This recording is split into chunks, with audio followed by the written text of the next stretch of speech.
오늘은 노아 홍수 심판의 영적인 의미에 대해서 그렇게 살펴볼 수 있도록 하겠습니다.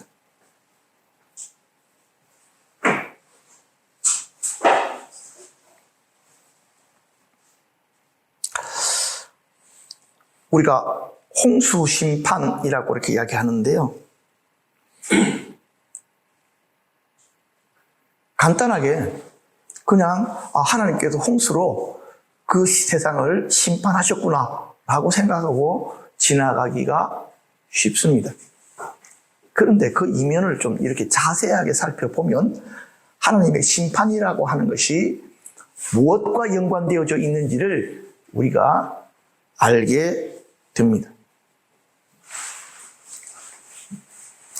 그래서 우리가 먼저 성경 말씀을 찾아서 한번 읽고 그렇게 시작을 할 수 있도록 하겠습니다. 창세기 7장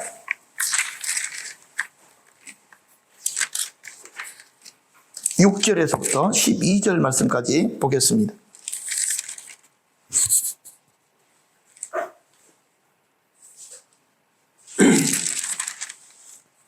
한 절씩 교독하겠습니다. 홍수가 땅에 있을 때에 노아가 600세라. 노아는 아들들과 아내와 며느리들과 함께 홍수를 피하여 방주에 들어갔고 정결한 짐승과 부정한 짐승과 새와 땅에 기는 모든 것은 하나님이 노아에게 명하신 대로 암수 둘씩 노아에게 나와 방주로 들어갔으며 7일 후에 홍수가 땅에 덮이니 노아가 600세 되던 해 둘째 달 곧 그 달 11의 날이라. 그날에 큰 기품의 샘들이 터지며 하늘의 창문들이 열려 40주야를 비가 땅에 쏟아졌더라. 아멘. 이 땅에 홍수가 남으로 말미암아 어떤 일들이 나타나는지를 한번 그렇게 살펴볼 수 있도록 하겠습니다. 홍수로 파괴되어지는 하나님의 창조의 역사. 홍수가 시작되는 순간 세상은 칠흑 같은 어둠 속으로 들어가게 됩니다. 그런데 이것을 통해서 우리가 살펴볼 수 있는 첫 번째가 무엇이냐니까요. 창조의 첫 번째 하나님의 일하심들이 가려지더라 하는 것입니다. 창세기 1장 3절에 보면 하나님이 이르시되 빛이 있으라 하시니 빛이 있었잖아요. 그렇죠? 근데요. 홍수가 시작됨으로 말미암아 이 땅의 어둠들이 가득하게 됩니다. 그래서 하나님의 빛은 분명히 비치고 있는데도 불구하고 이 세상은 칠흑과 같은 어둠 속에 빠져들게 됩니다. 저는 이렇게 이 빛이 가려진 이 상황들을 통해서 앞으로 하나님의 불심판이 오게 될 때에 어떤 일들이 일어날 것인가를 유추할 수가 있게 되어집니다. 그게 뭐냐니까요. 하나님의 심판이 시작되어지면 뭐가 사라지느냐니까요. 하나님의 계시가 사라지게 된다. 그리고 참된 선지자들이 뭘 못하게 된다? 하나님의 말씀을 제대로 전하지 못하게 된다. 뭘 당하니까? 순교를 당하니까.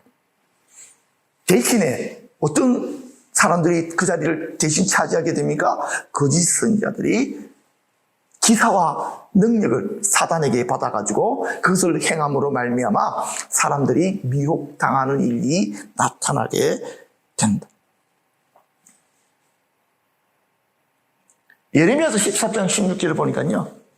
그가 어둠을 일으키기 전 너희 발이 어두운 산에 그치기 전 너희 바라는 빛이 사망의 그늘로 변하여 침침한 어둠이 되게 하시기 전에 뭐 하라고요? 너희 하나님 여호와께 영광을 돌리라. 바로 그러한 일이 나타나기 전에 계시의 빛이 완전히 가려지고 닫혀지기 전에 너희들이 계속해서 하나님을 추구하고 하나님과 교통하는 자가 되라. 그렇게 말씀합니다. 두 번째로는요. 궁창의 물이 어떻게 되어집니까? 땅 위로 쏟아지게 됩니다. 창세기 1장 6절과 7절에 보면요. 하나님이 둘째 날에 어떤 일들을 일으키시니까 궁창 위의 물과 궁창 아래의 물로 나누십니다. 그런데 여러분, 궁창 위에 있는 물의 역할이 뭔지 아세요? 하나님의 보호막입니다. 그래서 창조과학자들이 뭐라고 이야기하냐니까 궁창 위에 물이 있음으로 말미암아 태양의 자외선이 땅에 직접적으로 닿는 일이 거의 없었답니다. 다 막아줬기 때문에. 그렇기 때문에 그 시대의 사람들이 900살 사는 것이 뭐하지 않더라? 어렵지 않더라. 그런데 그 지구 전체를 보호하던 물이 한꺼번에 쏟아짐으로 말미암아 하나님의 보호막이 사라져버린 것입니다. 그리고 그 기운이 하늘에 조금 남아있는데 그것이 지금 과학자들이 뭐라고 부른다? 오존층이라고 부른다. 오존은 산소 원자 3개로 만들어져 있는 것이고요. 지구에서 상공으로 한 25km 정도에 이렇게 형성되어 있는 층입니다. 이것이 지금도 지구를 보호하기 때문에 태양에서부터 오는 아주 강한 자외선들을 자꾸만 걸러주기 때문에 만약 이것이 다 사라진다고 한다면 어떤 일이 벌어질까? 그 자외선으로 말미암아 많은 사람들이 피부암이 걸려가지고 살아 존재하기가 어렵게 될 것이다. 작물들이 제대로 자라지 못하게 될 것이다.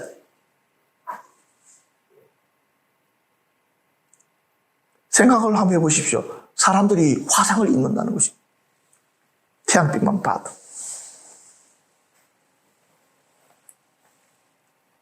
그런데 지금 극지방에는 그 오존층에 구멍이 생겨가지고 그 구멍이 계속해서 드러나고 그 오존층을 망가뜨리는 여러 가지 것들 중에 특히 프레온 가스라고 하는 이전에 냉장고에 사용하던 에어컨에 사용하던 그 가스가 프레온 가스인데 그것들이 하늘로 올라가서 오존층을 너무 많이 깨뜨리니까 이제는 프레온 가스를 쓰지 못하도록 전 세계적으로 이렇게 금지하고 있는 상황이 되어졌습니다.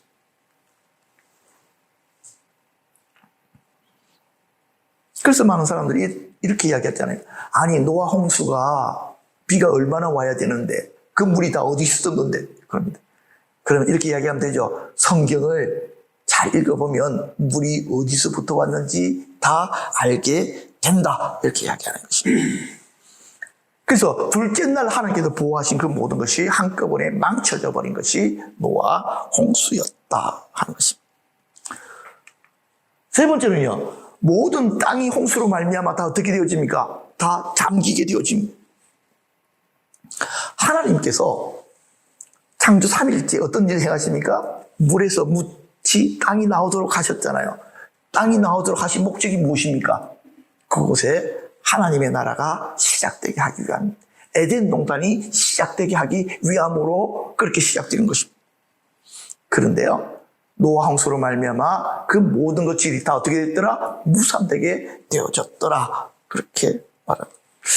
여기에서는 지금 기록은 하고 있지 않지만 창세기 6장 5절에 보면요. 여호와께서 사람의 죄악이 세상에 가득함과 그의 마음으로 생각하는 모든 계획이 항상 악할 뿐임을 보시고 땅 위에 사람 지으셨음을 한탄하사 마음에 근심하시고 이르시되 내가 창조한 사람을 내가 지면에서 쓸어버릴 것이다. 그렇게 말씀합니다. 사람만 쓸어버리는 것이 아니라 가축과 기는 것과 공중의 새까지 다 쓸어버릴 것이다. 그렇게 말씀하셨습니다. 바로 그것이 노아 홍수를 통해서 나타나게 됩니다. 자, 그렇다고 한다면요. 창조의 4일째는 어떤 일들이 벌어집니까? 해, 달, 별들이 만들어지게 됩니다. 그런데요. 홍수가 시작되어지니까 40일 동안 쉬지 않고 비가 왔잖아요. 그러니까 어떤 일이 벌어집니까? 해가 있어도 해 노릇을 못하고 달이 있어도 달 노릇을 못하고 별들이 있어도 별 노릇을 못하는 것입니다. 해, 달, 별 이것들은요. 어떤 역할을 하는 것입니까?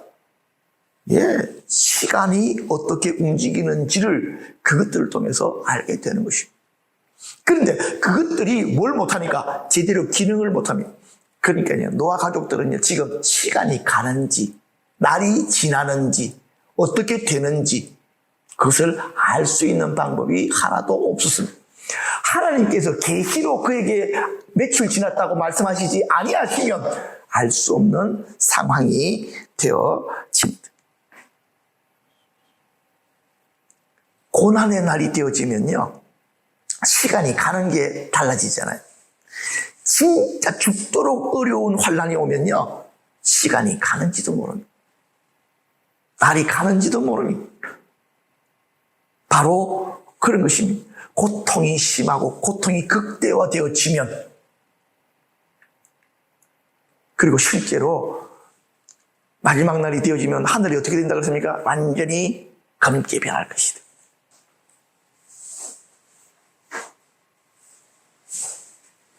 태양도 그렇죠? 네, 검게 변할 것이다. 바로 그런 징조들이 나타나게 될 것이다.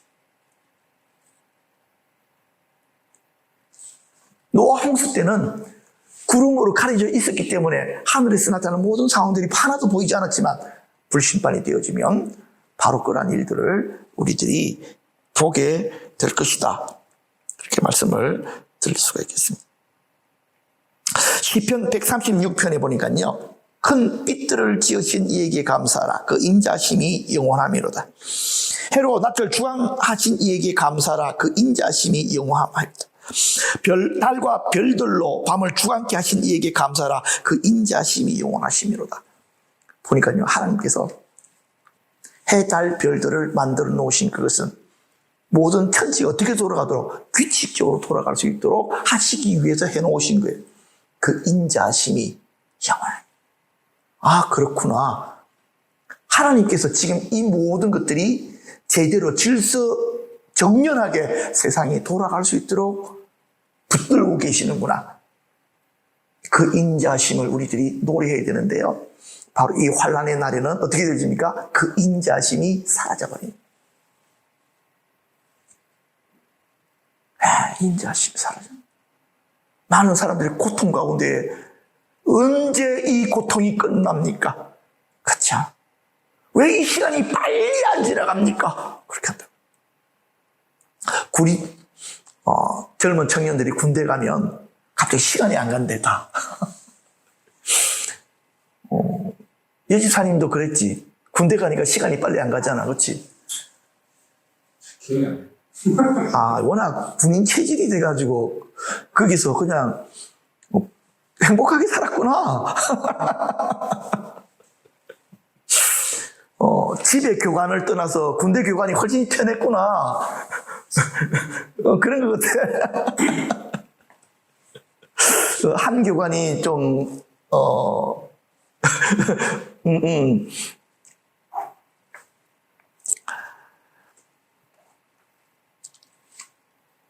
그 다음에 한번 보십시다. 이거는요, 범사에 기한이 있고, 이런 주관에 한 거네. 창조 5일째와 창조 6일째는 어떤 일들이 벌어집니까? 창조 5일째는요, 하늘의 새들이 날고, 바다의 물고기들이 풍성하게 이렇게 많아집니다. 그런데 그때 하나님께서 꼭 하신 말씀이 있습니다. 뭘 주신다고요? 복을 주셨다라고 분명히 말씀합니다. 5일째에 복이 시작되어지고요, 6일째가 되어지면 땅에 사람들을 만들고 동물들과 짐승들이 많이 이렇게 충만하게 되어지는 일들이 벌어집니다. 여기 보니까 창세기 1장 20절에 보니까 이게 다섯째 날에 생물들이 번성하고요. 그 다음에 창세기 1장 24절에 보니까 여섯째 날에는요, 땅에서부터 어떤 일들이 이렇게 벌어지게 됩니다. 그런데 홍수로 말미암아 어떻게 되어집니까? 21절에 땅에 움직이는 생물이 다 죽었으니 곧 새와 가축과 들짐승과 땅에 기는 모든 것과 모든 사람이라. 하나님께서 만들어 놓으신, 창조의 날에 만들어 놓으신 모든 것들을 하나님 스스로가 다 어떻게 하신다고요? 진멸시켜 버리더라. 그리고 그것뿐만 아니라 짐승에게 주신 축복과 사람에게 주신 모든 축복들을 그날은 어떻게 되어집니까? 다 번성하라, 충만하라고 하는 이 모든 축복들이 무효가 되어져 버리더라.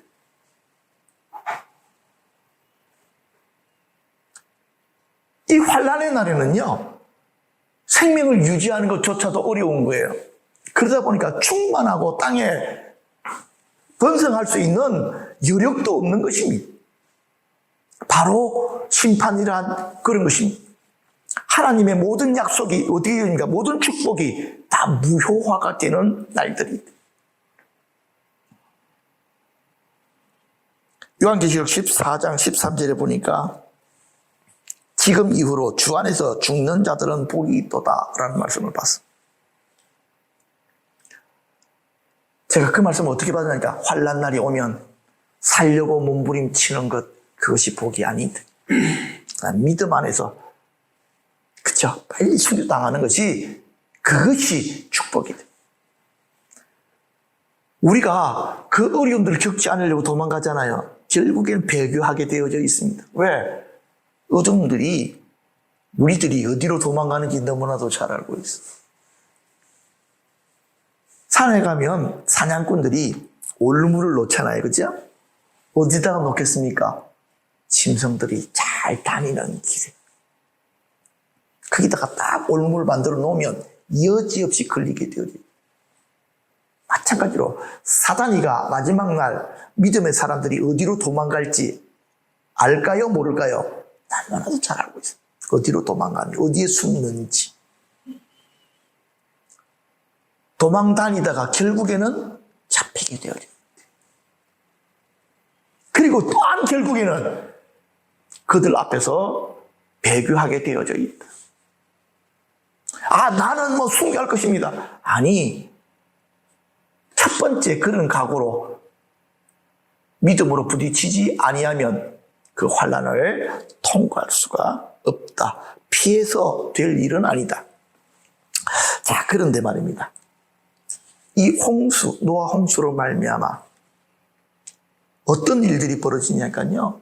바로 창조 전의 상황으로 돌아가 버리더래. 심판은 항상 원래대로 잡아 돌리는 원리가 있더라고요. 보십시오. 땅이 혼돈하고 공허하며 흑암이 깊음 위에 있고 하나님의 영은 수면 위에 운행하시니라. 1장 3절부터 빛이 있어라 나오거든. 하나님의 창조의 말씀이 나타나기 전의 상태가 1장 2절이잖아요. 그렇죠? 그런데 이사야서 24장에 보니까 보라 여호와께서 땅을 공허하게 하시고 황폐하게 하시며 지면을 다 뒤집어 엎으시고 그 주민을 흩으신다. 땅이 온전히 공허하게 되고 온전히 황무하게 되더라. 하나님의 심판은 항상 바로 이러한 일들로 돌아가게 만든다. 하나님이 말씀으로 모든 것을 창조하시잖아. 근데 그 세상이 뭘 어기기 시작하면, 하나님의 말씀을 어기기 시작하면 하나님께서 말씀의 원리를 따라서 그들을 뭐 하신다? 심판하신다. 하나님의 말씀의 질서를 지키지 않는 곳에서는 항상 이 말씀에 따르는 심판이 오게 되어져 있다. 오늘 우리는요, 하나님께서 천지 창조하실 때에 첫째 날, 둘째 날 순서를 따라서, 그렇죠? 창조하신 것처럼 하나님의 심판도 결국에는 이 창조의 원리들을 그대로 소멸시켜 나가시는 것을 우리가 살펴보게 되어졌습니다. 그런데 하나님의 심판은요, 어떤 식으로 심판하시냐니까 오늘 말씀을 듣고서 깜짝 보고 놀랐어요. 사실은 하나님이 직접 하시지 않습니다. 누구를 통해서 하시면, 누구한테 잠시 맡기느냐니까 사단에게 맡겨버려요.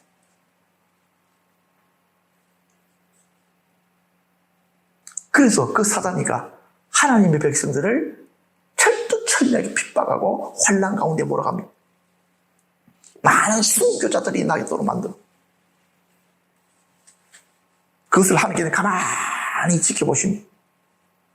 그리고 순교자의 숫자가 적정선에 딱 이르르면 그때서 하나님께서 개입하십니다.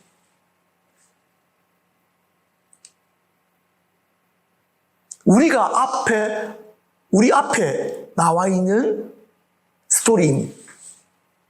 하나님께서는 지금 우리들에게 무엇을 요구하시냐니까요. 그런 불과 같은 심판을 통과할 수 있는 교회를 만들어라. 노아에게는요, 홍수를 이길 수 있는 방주를 만들으라고 말씀하셨던 그 하나님께서 지금 우리들에게는 불심판을 이길 만한 교회를 만들어라 그렇게 요구하십니다. 또한 하나님 너무 잘 아십니다. 우리가 그런 교회 못 만들지. 그렇기 때문에 우리가 성령님께 사로잡혀야 됩니다.